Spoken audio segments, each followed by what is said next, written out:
দিল্লিতে লোকসভার বিরোধী দলনেতা রাহুল গান্ধী ও কংগ্রেস নেত্রী প্রিয়াঙ্কা গান্ধীর গ্রেপ্তারের প্রতিবাদে উত্তপ্ত হয়ে উঠল পূর্ব বর্ধমানের বর্ধমান শহর। বুধবার জেলা কংগ্রেসের ডাকে পারবীরহাটা মোড় থেকে আরজি ভবন পর্যন্ত একটি বিক্ষোভ মিছিল বের করা হয়। মিছিলের শেষে আরজি ভবনের সামনে পথ অবরোধে বসেন কংগ্রেস কর্মী ও সমর্থকেরা। প্রায় আধ ঘন্টা অবরোধ চলায় ওই এলাকায় যান চলাচল ব্যাহত হয় এবং তৈরি হয় তীব্র যানজট। এই সময় ঘটনাস্থলে পৌঁছান বিজেপির কয়েকজন নেতা কর্মী ও সাধারণ মানুষের দুর্ভোগের কথা তুলে অবরোধ তুলে নেবার দাবি জানাতেই কংগ্রেস কর্মীদের সঙ্গে শুরু হয় তুমুল বচসা।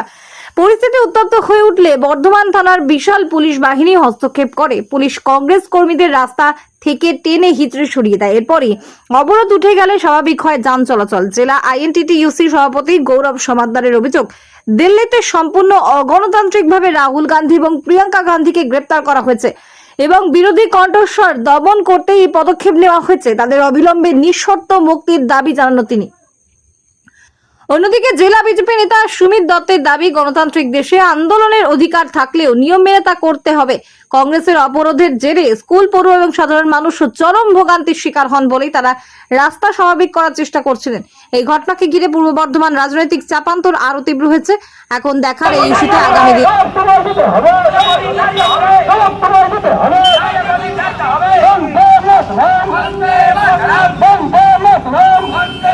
গতকালকে আমরা দেখেছি দিল্লির বুকে কিভাবে অগণতান্ত্রিক পদ্ধতিতে রাহুল গান্ধী, প্রিয়াঙ্কা গান্ধী সহ কংগ্রেসের শীর্ষস্থানীয় নেতৃত্বদের অগণতান্ত্রিক পদ্ধতিতে অ্যারেস্ট করে তাকে ফিজিক্যালি হেনস্থা করে রাহুল গান্ধীকে রক্তাক্ত করা হয়েছে, তার পা থেকে চটি খুলে নেওয়া হয়েছে, তাকে হেঁচড়াতে দিল্লি পুলিশ নিয়ে গেছে এই অপদার্থ অমিত শাহের নির্দেশ মতো। কেন?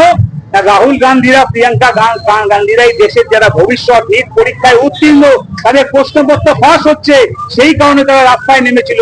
সেটা কি অপরাধ? এই দেশে গণতন্ত্র বলে কি কিছু নেই? ভবিষ্যৎ বলে কি কিছু নেই?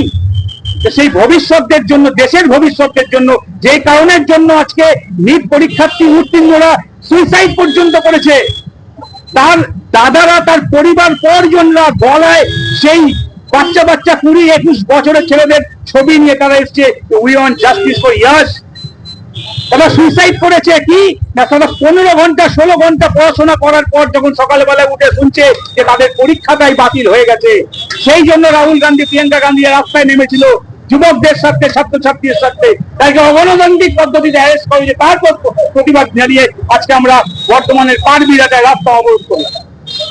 আমরা দেখলাম হঠাৎ ছেলেদের আপনাদের দুষ্কৃতি কে কে কোথা থেকে আসছে সবাই এখন কানা খোড়া সবাই এখন বিজেপি।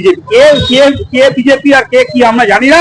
আমরা এখানে অবরোধ করেছি, পুলিশ প্রশাসনের অনুরোধে তারা হেঁটে আমাদেরকে তুলেছে। বাস যাত্রী, স্কুল যাত্রীদের জন্য আমরা এই মতো অবরোধ তুলেছি।